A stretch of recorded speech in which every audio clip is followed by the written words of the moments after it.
Hi, this video is meant to be an introduction to a new rules-light war game from Osprey Publishing called FREAKZ. FREAKZ is a rules-light post-apocalyptic war game where surviving mutant freaks scour the wastelands in search of artifacts in order to give them the power to create a gateway for their gods to enter our reality. In addition to being a rules-light war game, it is also a cost-light war game. And so I can very strongly recommend this game as an entry-level game for new players. This beautiful hardcover rule book sells for a mere £20, and players can certainly get going for a small investment of less than £20 for a complete wargaming setup after that. So this could be considered a very cheap war game and is a great way for beginners to get started. The real beauty of this is that the game comes with its own miniatures. At the back of the book, the reader will find 14 pages of beautiful illustrations by Bone Dust. Now, these illustrations can also be downloaded directly from Osprey's website. So if you go to the download page for other war games, you will find the file for this and you can look at them. Of course, there's a little bit of creative printing involved. I printed them at full size the first time and I thought they looked great, but the rule book says that this game is designed for 28mm models with 1-inch or 25mm bases, and you can see these are much larger than 28mm, and the base sizes are supposed to be consistent. But printing as shown, I end up with highly inconsistent bases and figures which are much too large. I simply have printed in a 2x2 multiple pages per sheet grid. So I got all 14 pages onto 4 sheets of A4. And then I used a single sheet of rigid cardboard to glue them on and also to punch out 1-inch bases with a 1-inch hole punch. These are paper laminated with glue stick onto rigid cardboard and then super glued onto a rigid cardboard base. So I got all of them to be approximately 28mm models with 1-inch bases, and they look really, really good.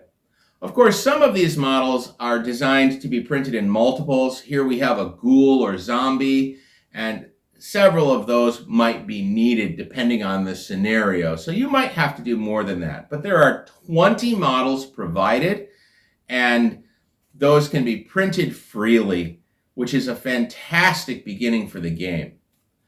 The recommended battlefield size for a 2-player game is 22 inches by 28 inches.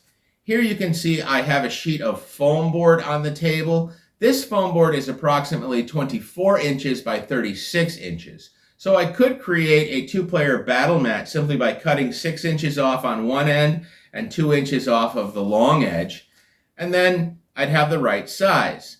Now you are going to need a lot of terrain, but it doesn't have to be complicated terrain. Keep in mind, this is post-apocalypse, so rocks are fine. Anything that's rubble, you could crumple up some pieces of paper. It doesn't have to be fancy. Now, of course, it could be fancy. I have these buildings from Stotzel Structures, which are really, really fun. But really, that's not necessary. You could scatter a whole bunch of rocks over. But the reason you need a lot of terrain is for an ingenious movement rule. The movement rule is so ingenious that I'm a little bit jealous that someone else thought of this before I did. But I think it's fantastic.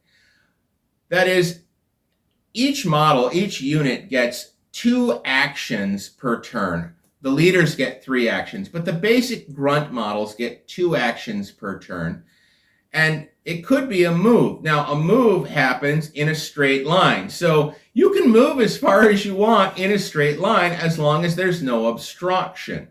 So, of course, this open game board is not a good place for the battlefield. It needs to be really congested with terrain in order to make for a good battlefield.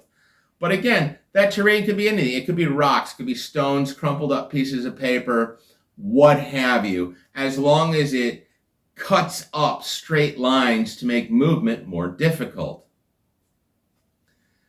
Now the game is very interesting. You have your factions. There are 4 gods in the game, and the gods represent different concepts. There is a god of unnatural growth, a god of blood, a god of evolution, and a god of doorways. And eventually, as the campaign comes to a climax, your faction will open up a gateway for one of these gods, and you will try to defend it in order for your god to rule supreme over our plane of existence. Now, another thing that's needed will be an ordinary deck of cards with the jokers removed, because the jokers actually don't play any role in the game. And this is how you find random artifacts. Just shuffle a deck of cards, draw a card. Whenever you find an artifact, you get to make a temptation roll. Your unit must make a temptation roll. Now, let me talk about the 2 different kinds of units very briefly. There are grunts and there are leaders. Grunts have 2 hit points and can hold up to 3 artifacts. Leaders have 4 hit points and can hold up to 5 artifacts.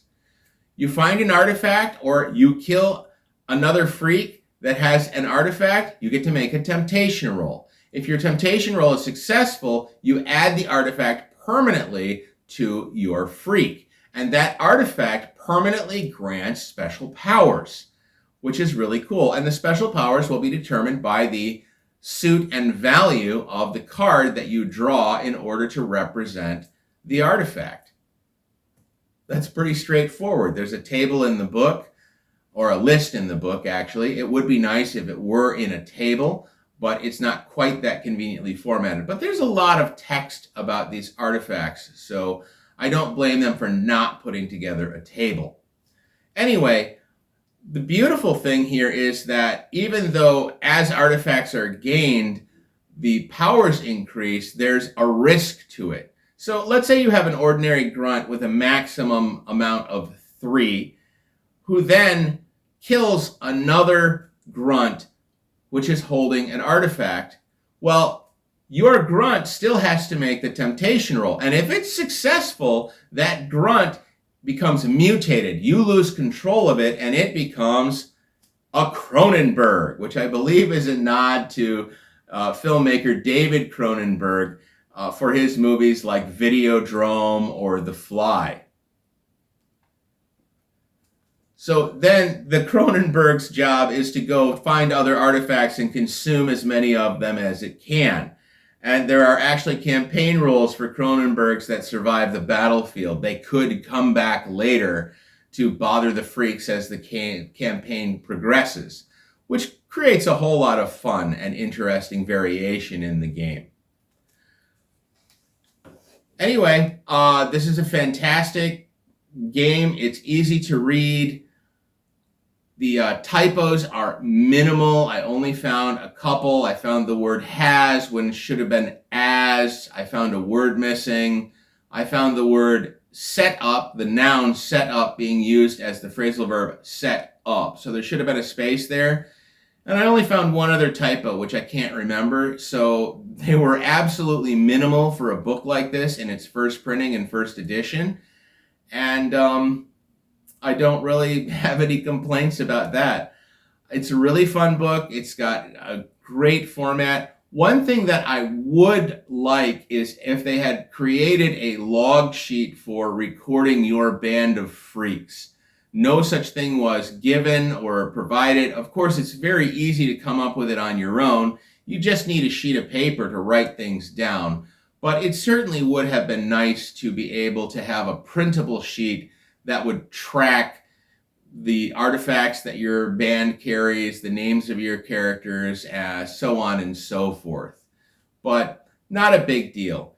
In addition to what I've outlined, you'll also need a few markers. The game wants you to track dead bodies and things like that. It's not a big deal. You could use chips, poker chips, random bases, anything you want for that. Okay, well, thanks for tuning in. That's FREAKZ. I think it looks like a really fun game, and it should provide hours and hours of play enjoyment, especially for new gamers. And people who are in love with rules light, the way I am, should have a good time with this. Thanks for watching.